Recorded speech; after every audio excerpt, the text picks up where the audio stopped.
Hi all, welcome to my YouTube channel. So today the topic for discussion is risk identification process. In the previous video we discussed on what is a risk and how is that we can identify the risk. What are the various sources by which you can identify the risk. So now we are going to discuss on the risk identification process. So as such the risk identification process is a 5-step process.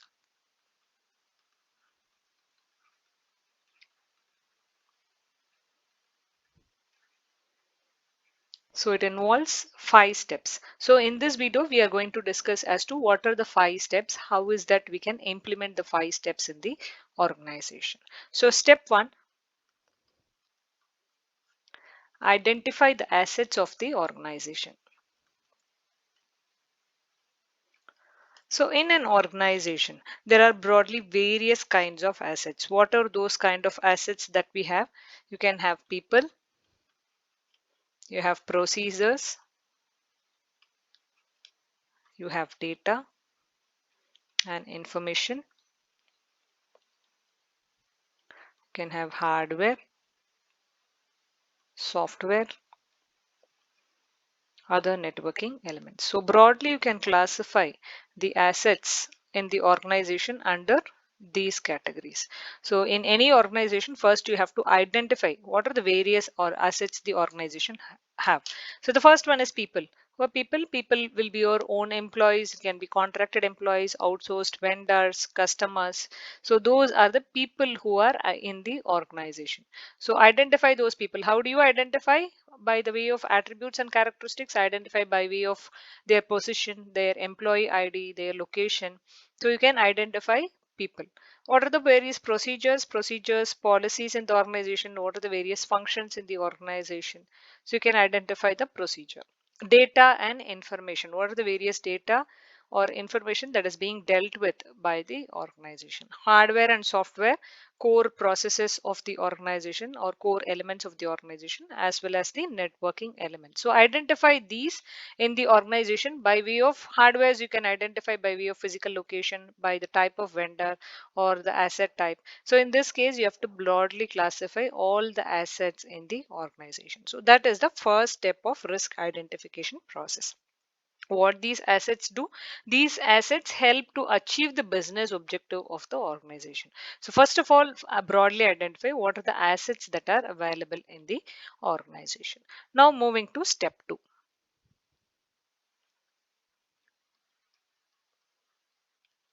So what is the next step? After you identify the asset, identify the threats.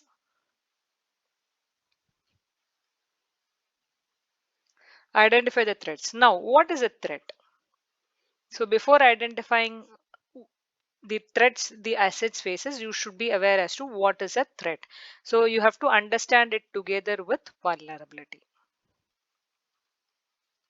So now what is a threat and a vulnerability? Threat is a malicious or negative event. Any malicious or negative event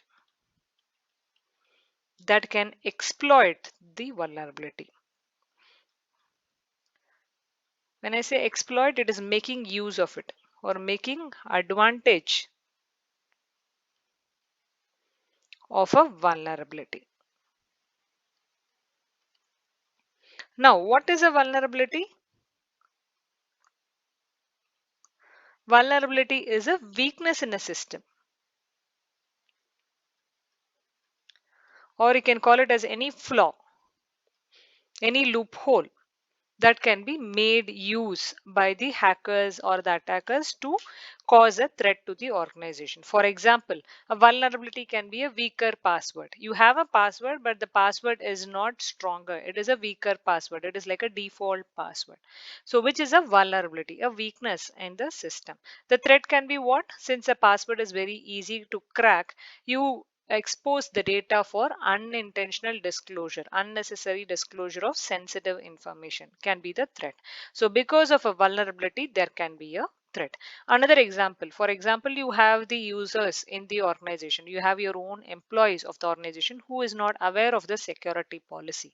There is a lack of awareness by the employee as to which data they have to use, how is that they need to protect. They are not aware of the security policy. That is a vulnerability, because of which they might expose the data with unnecessary risk. There is an unintentional disclosure of data because they are not aware of the policy. So vulnerability here is lack of user awareness, because of which there can be a threat which is unnecessary or unintentional disclosure of data or sensitive information. So that is what is called as a vulnerability of a or a threat. So because of a vulnerability, there can be a threat. So now what is a risk? Risk is a potential of loss or damage when the threat occurs. So because risk, it considers both threat and vulnerability, and you have to consider the probability and impact. Probability of occurrence will include both threat and vulnerability. So what is the threat? What is a vulnerability, and because of which you can have a threat? And what is the frequency of occurrence is what is called as a probability, frequency of occurrence. So if the threat materializes, what is going to be the impact for the organization? So risk together, we have to consider both probability and impact. So now the step 2 is to identify what are the threats the each of the asset faces. So each of the asset you have to classify on what are the type of threats each asset can face in the organization. Now after identifying the threats, the third step is identifying the vulnerability.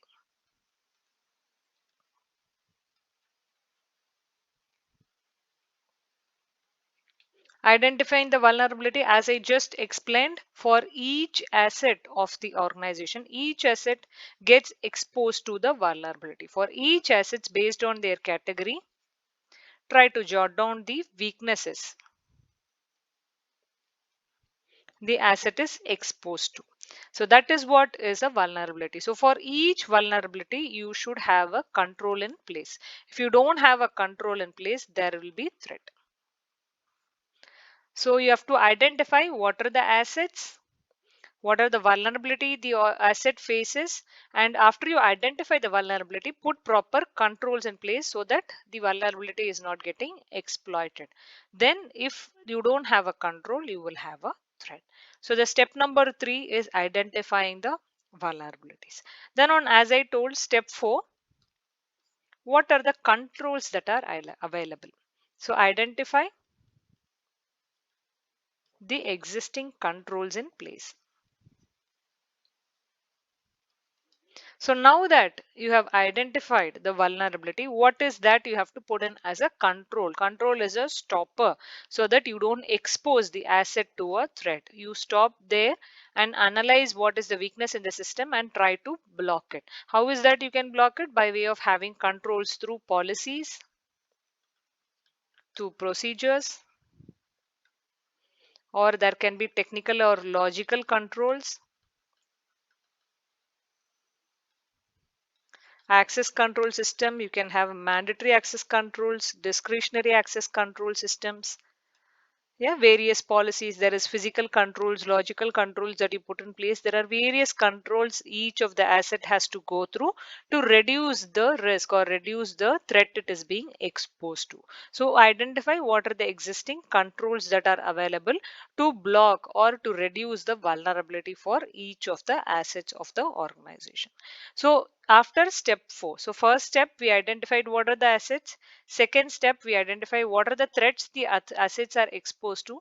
Then on step 3, we identified what are the vulnerabilities that can be available or that are there for each of the asset of the organization. Then on next step, on step 4, what is the controls the organization has currently set up to reduce the threat and vulnerability.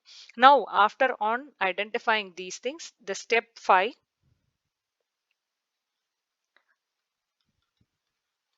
is to identify or evaluate on the consequence. Evaluate on the consequence, meaning what is the impact. If in case this asset is going to get materialized, then what is the potential impact for the organization. Impact can be of on monetary terms or on non-monetary terms as well. What is that the impact for the organization. So this is all about the risk identification process. So risk identification process involves 5 steps as we have summarized here. See you in the next video. Thank you.